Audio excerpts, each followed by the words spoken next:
Hey guys, how's it going? This is Natnator. Welcome back to your weekly dose of Creepypasta. Short intro today, this story is an absolute killer. Mind the pun, Crow might like that one. Anyway, it's a fantastic story titled The Pastel Man. Now as always, turn out the lights, get comfortable, and let the story begin.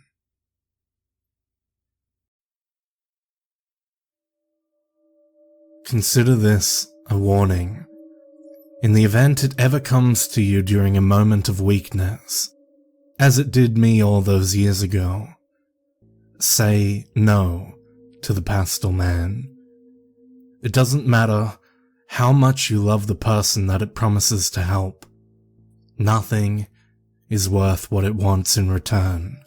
I tell you this in hopes that you don't make the same mistake I did that cold winter night, kneeling beside my father's writhing body on the living room floor. It was 1997 when I first encountered the creature, and ever since, not a day has gone by where its awful face hasn't haunted my thoughts. I was a teenager then, but I look at that evening as the night my childhood died, corrupted and violated by a callous hell beast with pale blue skin. Even though it happened years ago, I still remember the events of that fateful first encounter vividly. I could tell you what my father and I were wearing, the toppings on the pizza we were eating, even the score of the football game playing on the TV. It was around halftime when my father's speech started to become slurred, which I found odd since he had been nursing the same bottle of beer since kickoff. Stranger even, I had seen him drink a six-pack to himself in the past, without even appearing tipsy, so I was having trouble understanding how a single drink could have such an effect on him. I realized it wasn't the alcohol when half his body went limp and he slid off the couch. I asked him if he was alright, but his words had now become incomprehensible. I grabbed the phone off the coffee table and dialed 911. 911, what's your emergency? I think my dad's having a stroke. The thought had only crossed my mind a second before the operator answered the phone. Okay, we have your address. An ambulance is on its way. It should be there soon. Is he conscious? Yes, he is, but I can't understand him. Nonsensical jumbled sounds were rambling out of my father's mouth. I was afraid. He was all I had. My mother passed away when I was a baby, so I never got the chance to know her. But my dad was always there for me, doing the job of two parents. If I lost him, then I would be alone. That's normal with strokes. It's good that he's awake. And I didn't hear the rest, because that's when I dropped the phone. I was having one of those moments where everything faded into the background while my world fell silent. The football game playing on the television, the operator giving me instructions over the phone, even the sound of my father's voice as he wailed in agony on the carpet became white noise, dissolving into the air as I lost all awareness of my surroundings. All of my attention and focus was now on one thing: the horrible abomination that was standing in my kitchen, watching my father and I with a twisted smile across its disgusting face. Its head narrowly missed scraping against our kitchen's 9-foot ceiling as it shifted from side to side, fidgeting with anticipation, like a giddy child in class on the last day of school, waiting for that final bell to signal summer vacation. The pastel blue skin that covered its entire body, from the creature's head all the way down to its feet, horrible, grimy feet, looked weathered and wrinkled like leather that had been left out in the sun for days. Hanging off its long, lanky frame was a plain brown satchel with black stitching. It lightly caressed the strap of its pouch with a long finger while it looked on with an eager expression on its face. At first, I thought I'd gone mad from the sight of seeing my father have a stroke, but the closer the monstrosity slinked towards us, the more I realized it was no hallucination.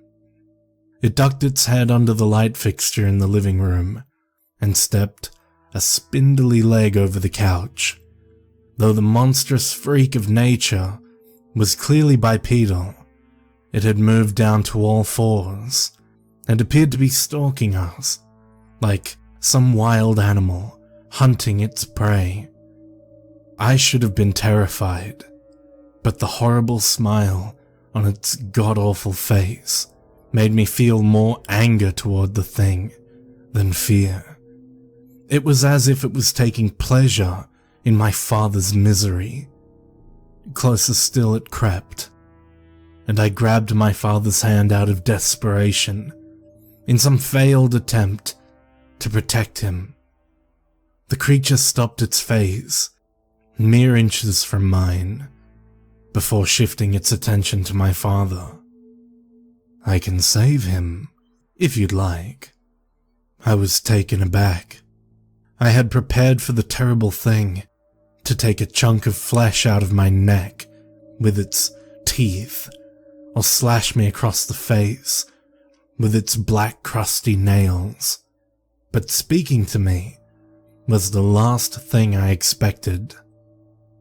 "He's dying, but I can save him, if you'd like." I sat there, mouth agape, cradling my father's head in my arm and staring into the two pink bulbous eyes that took up more than a third of the foul thing's face. I remember thinking that they reminded me of Easter eggs, a bizarre connection for my mind to make, given the situation. It stood back up on 2 feet, and once again, I was reminded just how imposing the creature really was. It told me its name, which I dare not repeat, because it also explained that speaking it is the best way to summon the beast. For the remainder of my story, I will refer to this entity as the Pastel Man, just a name I came up with, due to the pigment of its skin and the light shade of pink that was the color of its eyes. That and, for some reason, giving the creature a silly name always helped to make me feel less afraid of it. Not much less, though. Finally, my mind had recovered enough from shock to allow me to stutter out a few words. "What do you mean you could save him?" "What I do is make deals, young man." Its voice was surprisingly angelic, like 1,000 choirs, all singing in unison. If one were to close their eyes while the creature spoke to them, they might imagine they were listening to a seraph, not the hideous monster that was sporting a depraved grin in my living room. However, its extraordinary voice only managed to make me feel more uneasy. It wasn't right that something so beautiful would belong to such a repulsive creature. The Pastel Man gestured to his satchel. "I have the ability to save your father's life, but you have to agree to a deal with me." What kind of a deal?" "Everything happens for a reason, even death." Its mischievous smile widened just a bit, as if the creature was getting to the punchline of a joke. "It's true that I can save your father's life, but someone must die in his place. One shall die, so another may live. That is the deal." I clutched my chest. "Not you. What would be the point? No, I'm giving you the option to choose the person who will be replacing your father this evening." I was stunned by what I was hearing. "Are you Death?" The Pastel Man threw its head back and let out a terrible howl. It was only later that I would come to realize that was how the wretched thing laughed. "No, I'm certainly not the Grim Reaper, although you aren't the first person to ask me that. I'm not the devil either, nor do I work for him. Let's just say I'm an independent contractor, shall we?" The two tiny holes that lied on the center of its face, in the absence of a nose, flared in satisfaction of its explanation. "I can choose anyone." "Well, not anyone. That wouldn't be very fun, would it?" I could see a row of shark-like teeth hiding in its mouth as it separated its lips to speak. "Your father's replacement must be someone else in your life." "I'm not a murderer." My voice was tiny. It barely escaped my mouth. I looked back down to my father. He had lost consciousness, and his skin was becoming pale. "And I don't think I could kill anyone I know." "You don't have to murder anyone, young man." The sly creature was moving into its final pitch. "All you have to do is tell me who it is you want dead, and I will do the rest. Surely there must be someone you wouldn't mind out of your life. A teacher, an ex-girlfriend, a rival at school perhaps." There it was. I'd fantasized about it many times, but never in my wildest dreams would I have ever acted on it. Everyone has that person in their life who is toxic. Someone who makes getting up in the morning more difficult. And I certainly was no exception. "Walter Flanagan," I muttered under my breath. "Who?" Walter Flanagan. He's the guy at school who gave me this." I lifted my shirt and showed it the handprint-shaped bruise on my chest that Walter had given me during one of his infamous hazing sessions in the locker room earlier that week. "He's been shoving me into lockers and beating me up since I was a freshman. The faculty doesn't do anything since he's the best football player in the history of our school. He's a 5-star recruit, going to a huge college next year. ESPN even did a piece on him." "Ah." The Pastel Man began to snicker to itself. It somehow widened its already enormous pink eyes, even more, then crouched back down to get face to face with me again.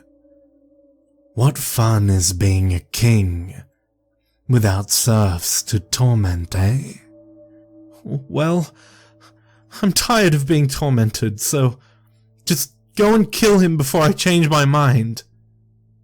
The Pastel Man shot a massive hand out and wrapped its long fingers around my face. The grin that it was wearing since I first laid eyes on it had now been replaced by a scowl. "You do not tell me what to do. Are we clear? I nodded sheepishly. The grip it had on my face was so tight. I understood then and there that if it wanted to, the creature could easily snap my neck or crush my skull like an egg. Good. Because it's not so simple, young man. There are steps that must be taken. Steps? Yes. A playful smirk once again returned to the Pastel Man's face. You will have to be present when this Walter Flanagan dies. In fact, I need you to summon me, or else I can't complete my end of the bargain.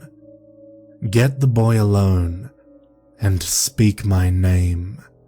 You must watch him die by sunrise, or else you will be violating the terms of our agreement. So, do we have a deal? I nodded again, and the monster released its hold of my face before snatching my hand. Its giant paws swallowed my palm as we shook to cement the deal. Excellent. With this handshake, our deal is binding, young man. I watched curiously as the Pastel Man reached into its satchel and fumbled around until it found what it was looking for. In between its repugnant fingers, it held a strange-looking insect, about the size of a quarter. The bug buzzed its wings in an attempt to flutter away, but could not escape the Pastel Man's grasp. With its other hand, it pushed down on my father's jaw in order to open his mouth. "What are you doing?" I asked, but the Pastel Man didn't answer. It then violently stuffed the insect in my father's mouth, jamming it down his esophagus with its filthy fingers.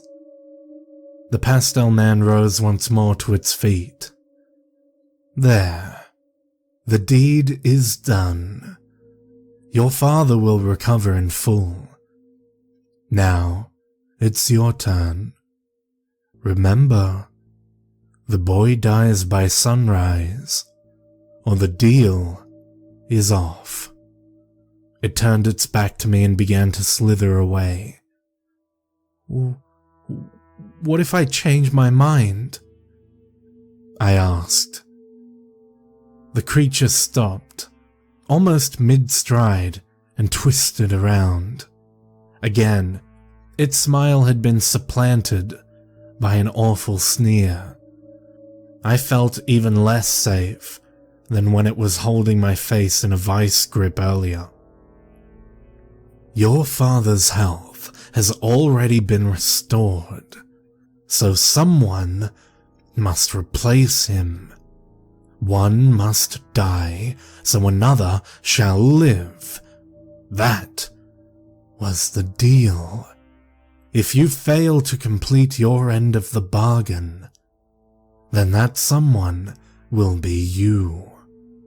Believe me when I say this, young man. I don't need to be summoned. Once our deal has been broken, I will come for you. That is a promise. And when I do, you're going to wish you never crossed me. With that, it continued out the kitchen and through the back door. I chased after it, but by the time I got outside into the backyard, the thing had disappeared. It was then that I spotted the lights of the ambulance as it pulled up across the street from my house. I flagged down the EMTs and led them to my father. It wasn't difficult to find Walter. I knew exactly where he was going to be. But I had completely lost track of time while waiting to hear from my father's doctors in the ICU. I had to hurry to Eddie Gillen's house Eddie's parents were out of town, and he'd been talking all week at school about the rager he planned on throwing. There were two things I knew about Walter. 1, Eddie was his best friend. 2, he never missed a party. It was somewhere around 3:30 a.m. when I pulled my car up to Eddie's.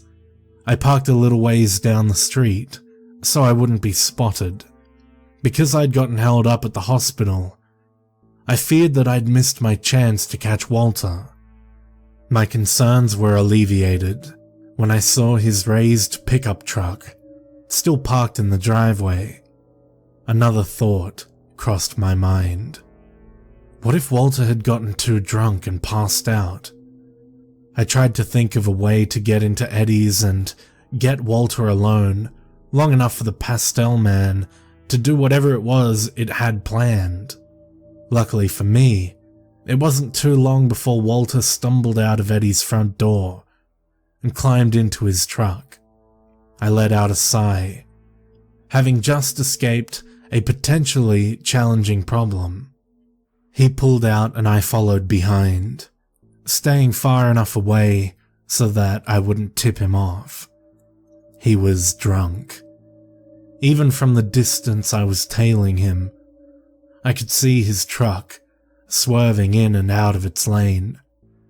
The Pastel Man's otherworldly voice played itself over and over like a heavenly broken record in my mind. You must watch him die by sunrise. I wondered if I even had the courage to summon the creature again. Seeing it once that night was traumatic enough. Could I really handle looking into its horrible face for a second time? And what about Walter? Even though he was a huge ass, he didn't deserve to die, and certainly not at the hands of that thing. It will kill you if you don't let it kill him. Just remember, you're doing this for Dad. I'm not sure if it was the little angel on my shoulder or the little devil that was whispering in my ear. I looked out my drive's side window. A pink ribbon lined the horizon, the very first signs of sunrise, making its presence known in the dark evening sky. In a couple hours, morning would arrive, and I would be too late to complete my end of the bargain. I would see the Pastel Man again, one way or another. Walter lived in the foothills outside of town, where some of the wealthier people owned homes. I'd been there once for a school project, one where I did all the work, and he ended up taking the credit. We'd come to a part of the road leading toward his house that cut through a wooded area. I knew there would be no houses for a stretch, so I decided that was where I would make my move. I sped up until I was tailgating the truck, then started flashing my brights and honking my horn. I was prepared to rear-end him in order to get him to stop driving, but it didn't even take that to get the job done. He must have been panicking. His truck started to swerve violently across the street before running off the road, sideswiping a tree, and coming to a complete stop. I pulled up behind him, then hesitated for a moment. A glimpse of the creature's grin flashed through my mind, causing me to shudder. I got out of my car, but left the engine running and the headlights on. "Hey, Walter!" I shouted. Walter's door jerked open, and he jumped out the truck to the ground below. "Sean the shithead?" He was confused, but clearly annoyed. Sean the shithead was the nickname he had affectionately given me on my second week of school. Within a month, he had my entire class calling me it. "Do you think that was funny? I am gonna fuck you up, you little bitch." He stormed toward me, with both fists clenched. Again, Doubts crossed my mind about whether or not I could pull the trigger. Guilt began to pump through my veins. Walter's life was about to end, and it was going to be because of me. Memories darted through my consciousness. All the after-school beatings I took at the hands of Walter. The Pastel Man's wicked smile. The look on my father's face as he kicked and screamed on the living room floor. Finally, those words, spoken through that unnervingly angelic voice of that terrible monster. One must die, so another shall live. Walter was moving closer. It was now or never. I had to choose whether or not I would summon the beast before the decision was out of my hands. I shouted the Pastel Man's real name out in a burst of emotion aimed directly at the star football player. Walter paused for a moment, looking at me in confusion, then recollected himself and proceeded towards me again. The Pastel Man was nowhere to be seen. For the second time that evening, I wondered if I had gone insane. Could everything that had happened to me that night been in my head? What was real? Was my father even sick? Again, I repeated the thing's name in an effort to summon it, but this time it did nothing to hinder Walter's pursuit of me. He violently shoved me against the hood of my car, grabbed hold of my shirt collar and spun me around. Walter raised his fist to hit me. I winced and put my hands up in order to prepare for impact. But he never struck me. It was only when I opened my eyes that I realized I wasn't crazy. Walter's face was white. His mouth hung open, just as mine had, when I first caught sight of the Pastel Man earlier that evening. I turned my head to see that unmistakable, long, lanky body slink out of the shadows and in front of my car's headlights. Its face still wore that warped smile, and I knew just beyond those thin lips was a mouth full of tiny daggers, capable of tearing muscle from bone. Neither Walter nor I said a word. I think I might have been almost as terrified as him. My stomach began to feel sick as the Pastel Man stalked ever closer.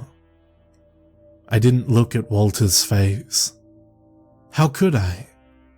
The boy was about to die at the hands of this horrible monster, and it was my fault. I didn't have to summon it. I didn't have to shake its hand. I'm sorry. I truly was, and I still am.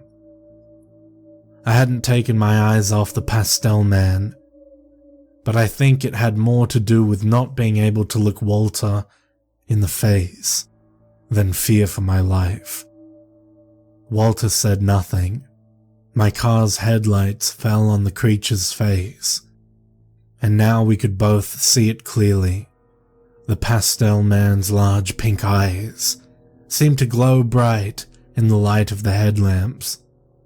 Walter let go of me and made a break for his truck, but the hell beast pounced on him with a surprising amount of speed and agility that I had not yet seen it demonstrate. His screams were met with only apathy from the creature as it dug those filthy black fingernails into Walter's abdomen. I tried to look away, but the Pastel Man made sure I remembered our agreement. You must watch, young man. Don't forget we had a deal. I forced myself to look back at the massacre. The creature's smile had mutated from mischievous to depraved. It looked as if it was deriving some sort of sick sexual pleasure out of the torture it was putting Walter through. Deeper still, it burrowed its long bony fingers into Walter's stomach. With a jerk, the heinous thing yanked out a handful of his intestines and dragged them across the ground as it approached me, flaring those holes on its face that filled in for a nose and clearly pleased with its handiwork. "It's over then?" I'm not sure if I was asking or begging the creature as the two of us faced each other in the empty street that night. The Pastel Man threw his head back and once again let out that revolting howl.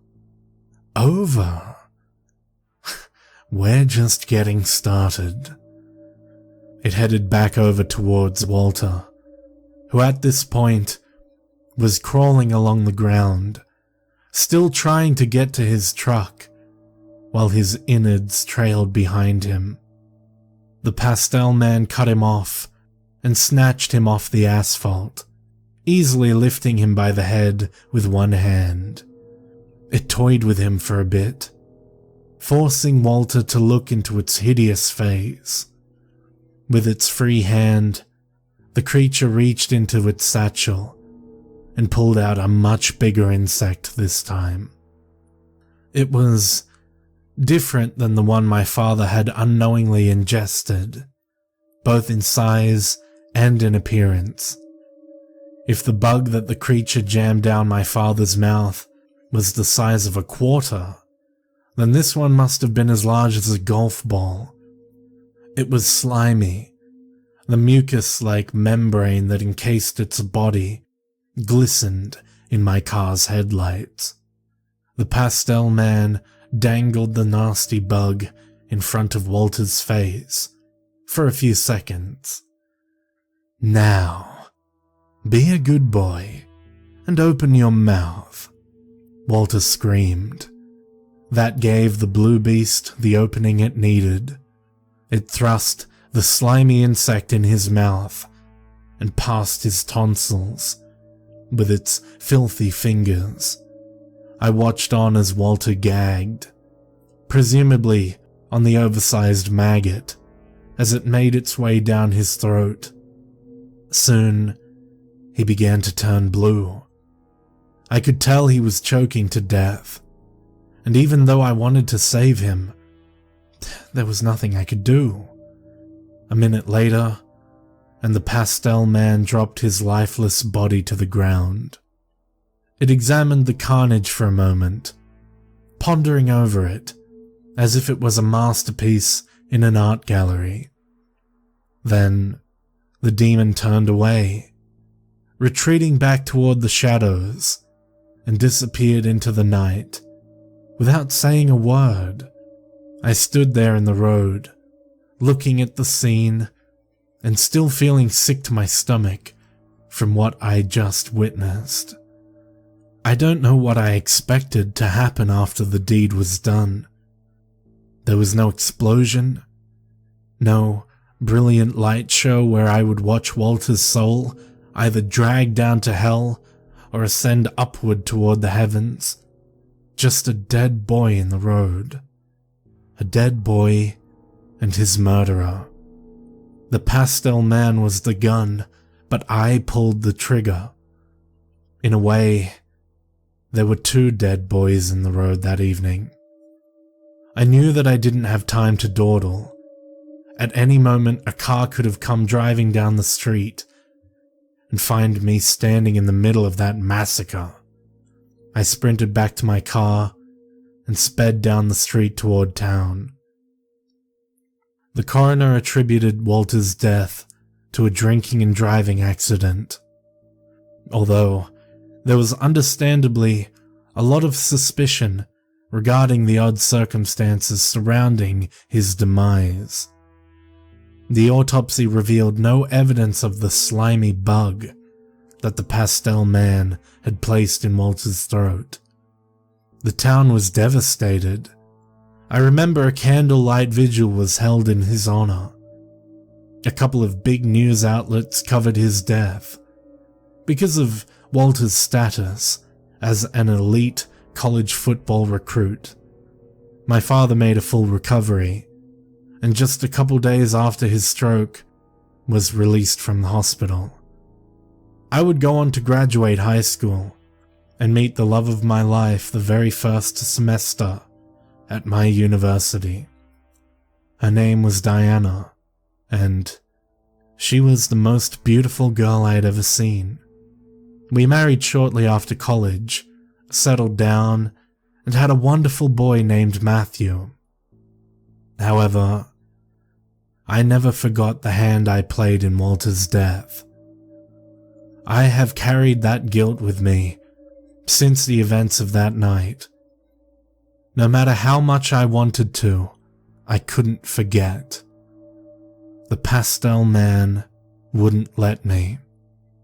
It must have seen me as an easy patsy, because the creature has come to me again and again, every time a loved one has been on the brink of death, offering me the same deal I accepted that first shameful night.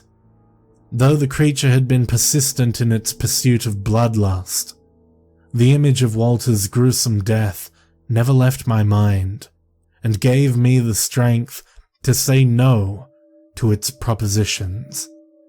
Even years later, on the eve of my father's passing, I was able to refuse its proposal when the Pastel Man visited me in his hospital room. I've been cursed to have my soul tested till the day that I die by the Pastel Man, a test that for years I was able to persevere through, until one evening, when my life began crumbling down and once more the creature took advantage of me in a moment of weakness. Diana and Matthew were on their way back from the airport after visiting my in-laws.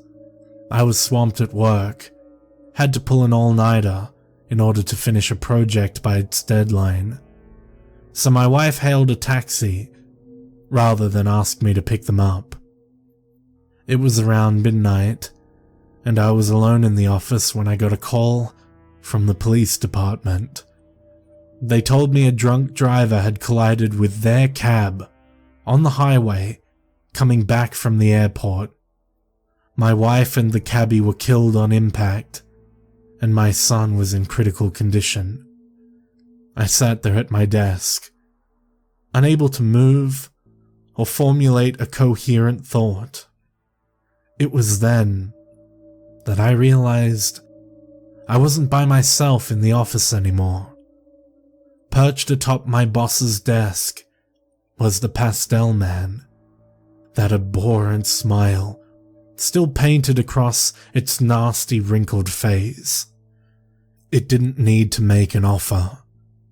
This, I believe, the creature already knew. "Can you save them?" I asked. "Yes and no." "What do you mean? Just spit it out!" The Pastel Man's smirk disappeared, and I could tell that it was not pleased with my tone of voice. Memories of the vice grip it had on my face, the last time I demanded something from the creature, bled into my consciousness. Perhaps it realized I was past the point of threats, because instead of lunging at me, as the creature had done in the past, it decided to clarify its cryptic response. "I cannot pull someone back from death's clutches. Only save them before it gets its hold of them. Your wife is dead. Now make your peace with that. Your son's life, on the other hand, can be salvaged. For a price, of course." I racked my mind. I couldn't think of a single person in my life who deserved to die at the hands of that pale blue monstrosity. Even someone as awful as Walter didn't deserve the gruesome fate he received that night due to my poor decision. But my son was all I had now. And he didn't deserve to die either. Not because someone else had made a poor decision that evening and got behind the wheel of a car they were too intoxicated to drive. The Pastel Man's glorious voice filled the room again. I seemed to be hearing it from all directions. The drunk driver that crashed into your family's cab is still alive, and in the very same hospital as your son. Why not him? For the first time that evening, I looked into the large pink eyes of the creature. You said it has to be someone I know. Semantics. It just needs to be someone who has directly impacted your life. The moment he drove his car into your wife and son's taxi, he became a candidate. The Pastel Man flared the tiny holes on its face with glee, the way it always did when it was content with itself. Fine, let's do it, I said. I shook its giant hand to make the arrangement official, and with that, the Pastel Man gave me the instructions to complete our deal. When I met with the doctors at the hospital, they updated me on the condition of my son. We've done all that we can, but he's a fighter. The doctors feigned optimism, but I could see in their eyes that they didn't expect him to make it through the night. They led me to his room and gave me some time alone with him. The Pastel Man was already there when I entered, smiling down on his broken body. Quickly, I shut the door behind me and nodded to the creature. It reached a gangly arm into its satchel and pulled out the same type of strange-looking insect it had shoved down my father's throat. I opened Matthew's mouth, and with 2 grubby fingers, the creature crammed the bug deep into his oral cavity. He will make a full recovery. Now, it is your turn. The Pastel Man waltzed behind the hospital curtain in my son's room. I knew I didn't have to check to see if it had disappeared. If it were to make another appearance at the hospital that evening, then it would be because I spoke its name. When I agreed to the bargain at my office, the Pastel Man had told me what room the driver was being kept in. His injuries were far less severe than Matthew's, so he was in a different wing of the facility. I could feel my heart pounding as I made my way toward his room. With each step, the beating in my chest grew louder.